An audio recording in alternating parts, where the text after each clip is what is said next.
नमस्कार दोस्तों, जय जोहार। मैं कौशल तिवारी और बिहनिया संध्या में आपका स्वागत है।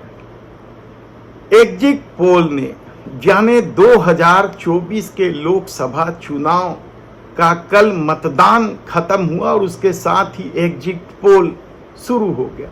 इस एग्जिट पोल ने भारतीय जनता पार्टी के चेहरे पर खुशी वापस लौटा दी। यानी जमीनी हकीकत से दूर इस पूरे माहौल में एग्जिट पोल ने मनोवैज्ञानिक रूप से भारतीय जनता पार्टी को बढ़त दे दी है और इस खुशी से अभी भाजपाई उबर भी नहीं पाए थे कि छत्तीसगढ़ की डबल इंजन की सरकार यानी विष्णुदेव साय की सरकार ने उन्हें दोहरी खुशी देते हुए बिजली महंगी कर दी। 400 पार के इस नारे के दौर में आप कह सकते हैं कि 400 पार कर दिया।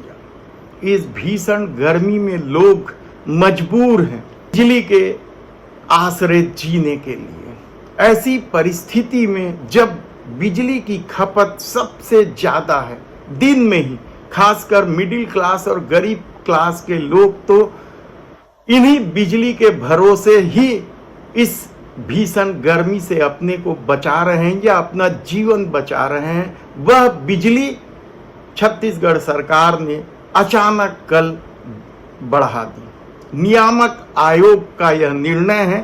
सरकार पल्ला झाड़ सकती है कि इसमें उनका कोई रोल नहीं है, लेकिन हकीकत तो यही है कि बिजली बिल छत्तीसगढ़ में बढ़ गई है और यह भाजपाइयों के लिए दोहरी खुशी इसलिए हम कह रहे हैं क्योंकि वही कहते हैं कि पेट्रोल 400 पार हो जाए, डीजल 400 पार हो जाए, महंगाई और दोगुनी रफ्तार से बढ़ जाए, हम मोदी को ही लाएंगे।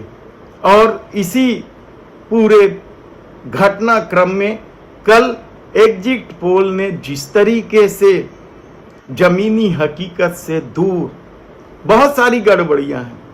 तमिलनाडु में कांग्रेस 9 सीट में ही लड़ रही, लेकिन तमाम एग्जिट पोल उन्हें 12-14 सीट दे रही। इसी से समझ सकते हैं कि एग्जिट पोल किस तरीके से हुआ है और किसके इशारे में क्या कुछ दिखाया जा रहा है। इंडिया गठबंधन की कल बैठक हुई, उसमें साफ उनका भी दावा है कि वे सरकार बना रहे हैं।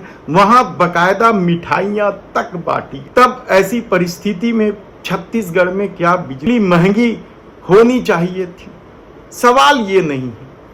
21-22 में जब भूपेश बघेल की सरकार थी तब 20 पैसे यूनिट बढ़ाए गए थे और इस बार यह 20 पैसे से लेकर 70 पैसे तक महंगी कर दी गई है और इसमें किसी को नहीं छोड़ा गया है। यानी किसान भी इस बढ़े हुए दर की चपेट में आ गए हैं। यानी कृषि पंप जब चलाएंगे तो उनको भी अब 1 जून से महंगे दर पर भुगतान करना होगा। जो बिजली उपभोक्ता है उन्हें बिल जुलाई में देना है, बढ़ा हुआ बिल। हालांकि विष्णुदेव साय सरकार ने अपनी मंशा तो चुनाव के दौरान ही जाहिर कर दी थी कि न केवल बिजली बिल बढ़ाई जा रही है, बिजली महंगी की जा रही है, बल्कि ई वे बिल यानी व्यापारियों पर भी जीएसटी का नया फार्मूला लागू कर दिया जा रहा है। व्यापारी नाराज है, चेंबर पर दबाव है, लेकिन चेंबर अभी फिलहाल कुछ नहीं कर रही है। वो केवल अधिकारियों से, नेताओं से चर्चा करके इसे वापस लेने की मांग कर रही है, लेकिन सरकार अड़ी हुई है। उन्होंने साफ तौर पर कह दिया है कि इससे व्यापारियों को ही फायदा है, इसलिए यह लागू रहेगा। तब बिजली को लेकर क्या परिस्थिति है? जो टैरिफ जारी किया गया है भूपेश सरकार के दौरान, तो बिजली बिल हाफ पटाना पड़ता था। यह योजना भी अब कब तक चलेगी, इसे लेकर कई तरह के संशय है, क्योंकि प्रदेश सरकार भूपेश बघेल की किसी भी योजना को आगे जारी रखने को तैयार नहीं है। ऐसी परिस्थिति में जो बिजली बिल का टैरिफ प्लान जो कि लागू किया गया है, वह अब तक 0 से 100 यूनिट तक जो बिजली जलाएंगे, ज़्यादातर गरीब घर के लोग हैं, उन्हें 3 रुपये 70 पैसे प्रति यूनिट की बजाय 3 रुपये 90 पैसे देने होंगे। अब 100 से 200 तक जो यूनिट खर्च करते हैं, बिजली जलाते हैं, थोड़े से गरीब के स्तर से थोड़ा से, यानी बीपीएल से थोड़ा ऊपर वाले गरीब होंगे, उन्हें 3.90 रुपये की बजाय प्रति यूनिट अब 4.10 रुपये देना पड़ेगा, 4 पार।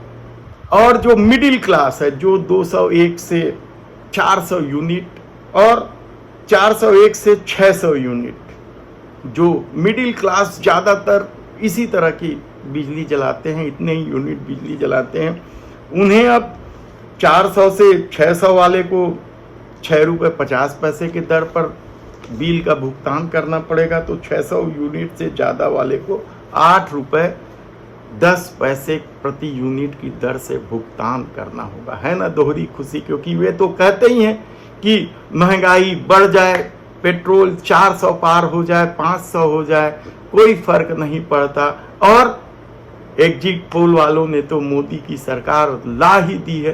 तो इस दोहरी खुशी को लेकर उन्हें आप बधाई भी दे सकते हैं। मिडिल क्लास की क्या स्थिति बनेगी, किस तरीके से पहले से ही जीवन उपयोग की वस्तुओं, दवाइयों की महंगाई से परेशान और बेरोजगारी सबसे बड़ा संकट है, उससे परेशान। अब अग्निवीर योजना तो बंद होगी नहीं, क्योंकि सरकार मोदी की है, यानी बेरोजगारों को छलने का दौर चलता रहेगा। ऐसी स्थिति में आने वाले दिनों में इसके परिणाम क्या होंगे देखना होगा। धन्यवाद।